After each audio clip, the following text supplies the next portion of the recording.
سبحان الله، في نفس النهار اللي وقعت فيه كارثة زلزال الحوس 8 تنبير 2023، بعد عامين وقعت كارثة أخرى في الحوس. السلام عليكم. نهار 8 تنبير 2025 عرفت منطقة الحوس وشيشوا فيضانات قوية ومفاجئة نتيجة زخات رعدية.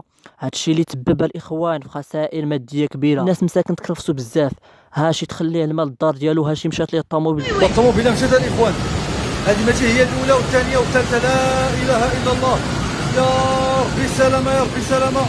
هو دخل الاخوان جابها الواد، لا حول ولا قوه الا بالله. يعني مساكن راه تكرفسوا ديال بصح. بزاف ديال الطرق اللي تقطعوا بسبب الودان، اهمها الطريق الوطني 212 الرابطه بين مراكش واكادير اللي تقطعات بسبب واحد الواد في ايمين تانوت. وكنتمنى من الله عز وجل انه يرحم هذه المنطقه المنسيه اللي مازال الجروح ديال زلزال الحوز ما براتش، مازال الناس مساكن عايشين في الخيام والناس كتكرفسوا في هذه المناطق. فكنتمنى من الله عز وجل انه يرحمهم ويلطف بهم ويرحم جميع البلدان الاسلاميه ويلطف بنا.